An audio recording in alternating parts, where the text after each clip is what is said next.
Assalamualaikum warahmatullahi wabarakatuh. Alhamdulillahi rabbil alamin, amma ba'du. Para jamaah subuh yang dirahmati Allah Subhanahu wa taala, pembacaan kitab Riyadhus Shalihin sampai bab tentang keutamaan berwudu.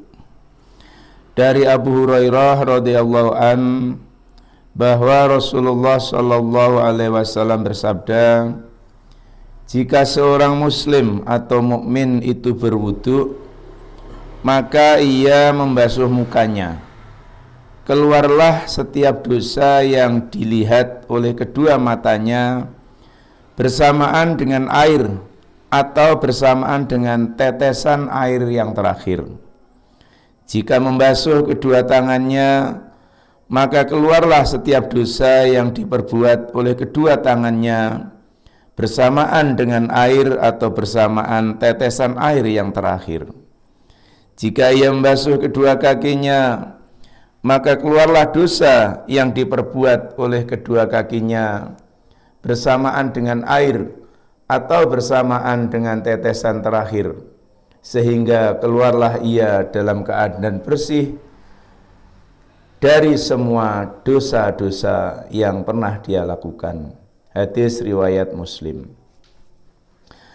Dari hadis ini dapat kita ketahui bahwa seorang muslim apabila berwudu, baik itu berwudu untuk kepentingan sholat maupun berwudu untuk kepentingan yang lainnya, atau justru berwudu untuk sekedar menjaga agar dia terjaga dari wudu, dalam arti agar dia selalu terjaga dan dalam keadaan suci atau berwudu atau memiliki wudu, maka ia sudah membersihkan sebagian anggota tubuhnya karena ia sudah membasuh wajahnya, kedua tangannya, kedua kakinya, dan serta mengusap kepala. Ini merupakan kegiatan membersihkan secara lahir. Seorang muslim pun harus bisa membersihkan secara batiniah untuk anggota tubuhnya. Karena kita ketika membasuh wajahnya, yaitu ketika berwudu, maka keluarlah dosa-dosa dari kedua matanya.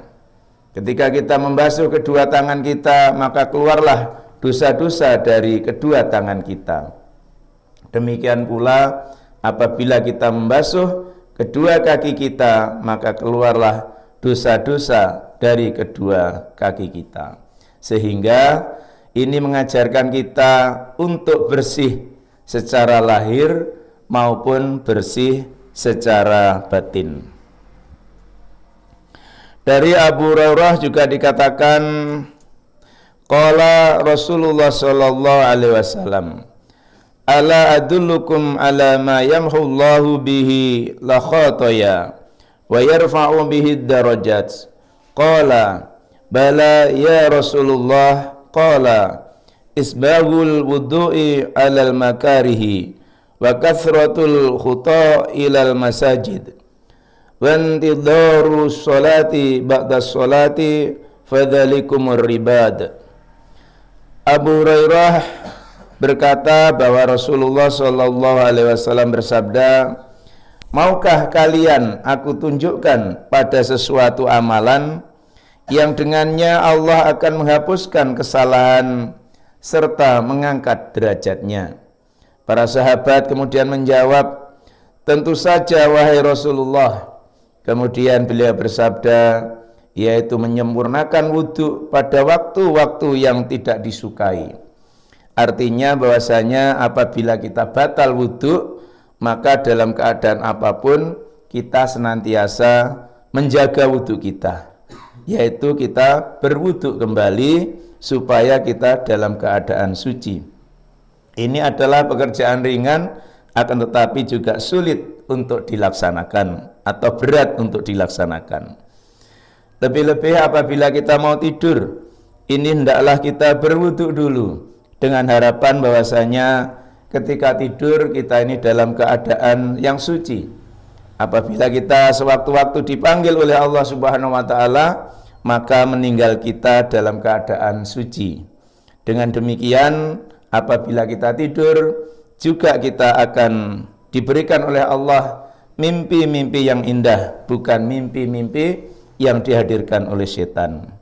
Itu adalah menjaga wudhu yang pertama. Yang kedua yaitu memperbanyak langkah ke masjid. Seperti pada subuh hari ini, langkah kita ke masjid insya Allah dicatat oleh para malaikat-malaikat Allah sebagai amal ibadah yang sangat mulia. Kemudian yang ketiga yaitu menunggu sholat setelah selesai sholat. Artinya ketika kita setelah selesai sholat, kita sudah mengingat-ingat sholat berikutnya. Misalkan kita sekarang sholat subuh, sudah mengingat kembali nanti saya akan sholat duhur di mana. Sudah mengingat kembali nanti saya akan sholat duhur atau sholat berjamaah duhur dengan siapa dan lain sebagainya. Lebih-lebih kalau kita sedang bepergian, maka mengingat dari sholat ke sholat berikutnya, ini adalah juga satu kebaikan atau satu kemuliaan yang sudah disunahkan oleh Rasulullah Shallallahu Alaihi Wasallam. Maka yang demikian itu adalah ribat. Dalam pengertian ini bahwasanya ribat ini pengertiannya kita ini yang pertama yaitu senantiasa mengucapkan kalimat-kalimat yang baik, kemudian juga senantiasa dalam keadaan suci, dan sholat kita apabila kita dalam keadaan suci ini bagaikan sholat yaitu seperti jihad di jalan Allah Subhanahu wa ta'ala. Dan juga kita senantiasa diharapkan menjaga wudhu itu dalam pengertian mengikat kita agar kita terhindar dari perbuatan maksiat. Demikian mudah-mudahan ada hikmahnya dan menjadikan pelajaran kita sehingga kita mencoba untuk belajar yaitu menjaga wudhu dalam pengertian apabila kita batal yaitu kita segera berwudhu, kita ke kamar mandi kemudian berwudhu, dan yang lebih penting lagi adalah membiasakan diri sebelum tidur kita berwudhu dulu, kemudian kita berdoa untuk tidur di malam hari. Demikian mudah-mudahan ada hikmahnya. Akhirul kalam. Assalamualaikum warahmatullahi wabarakatuh. Astaghfirullah.